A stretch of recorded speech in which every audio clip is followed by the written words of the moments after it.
Hello dear students. मैं आज बहुत दिनों के बाद वीडियो डाल पा रही हूँ। आज मैं कक्षा 11वीं के तीसरा जगत जो कवक जगत है उसकी एक वीडियो आपके सामने लाई हूँ। कवक जगत को फंजाई भी कहते हैं। यहाँ से जो तीनों जगत होंगे, कवक जगत, उसके बाद में पादप जगत और जंतु जगत, तीनों का ही मुख्य लक्षण जो होगा वो यूकैरियोटिक और बहुकोशिकीय कोशिका संरचना होगा। हम सबसे पहले कवक जगत के जो मुख्य लक्षण हैं, जो आपके सामने मैंने एक थोड़ा सा अलग व्यू में डाले जिससे आपको याद हो पाए। तो कवक जगत के जितने मुख्य लक्षण हैं वो आपके सामने अलग अलग तरीके से हैं, तो आप इन्हें देखें।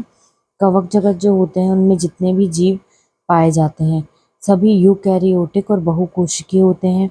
इनका जो शरीर होता है वो तंतु तंतु मतलब बिल्कुल पतले धागे के समान होता है। अब ये धागे के समान आपको कैसे देखने मिलेगा? तो जब कभी भी जैसे देखें बारिश के समय में ब्रेड वगैरह पे जो फफूंद लग जाती है वो फफूंद ही कवक कहलाती है। तो वो बिल्कुल धागे के समान, और जब बहुत ज़्यादा ही सड़ जाए तो धूल के समान लगती है। तो तंतु के समान होता है इनका शरीर। कोशिका भित्ति जो होती है वो सेल्यूलोज और काइटिन की बनी होती है। इसके बाद ये इनका आवास मतलब ये कहाँ कहाँ पाए जाते हैं। तो ये सड़े गले पदार्थों पे, ब्रेड, कागज, नमी, दीवार, कपड़ा, लकड़ी, बहुत सारी जगह ऐसी होती हैं। और अधिकतर नमी इसीलिए लिखा है क्योंकि बारिश के समय में ये सबसे ज़्यादा देखने मिलती है। इसके बाद में इनका जीवन चक्र में भोजन कैसा होता है? तो ये विषमपोषी भी होते हैं, परजीवी भी होते हैं और मृतोपजीवी भी होते हैं। विषमपोषी अर्थात ये अपना भोजन स्वयं नहीं बनाते हैं। परजीवी मतलब दूसरों पर आश्रित रहते हैं।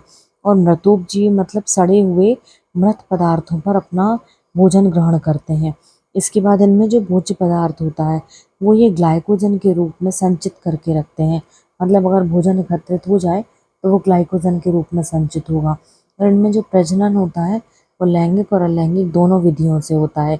एक चीज़ और मैं बताना चाहूँगी, ये जो शरीर तंतुवत बताया है, तो शरीर अगर तंतुवत है तो उसे हम कहते हैं हाइफी।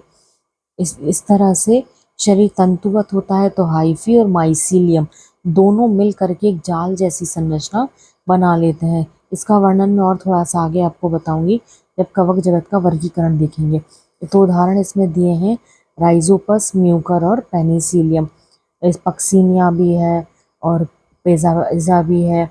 ऐसे बहुत सारे एग्जाम्पल है। जब हम वर्गीकरण देखेंगे तो वहाँ पे आएगा। एक और इसमें से इम्पोर्टेंट क्वेश्चन बनता है कि कवक जगत जो है इनमें सहजीवी संबंध पाया जाता है।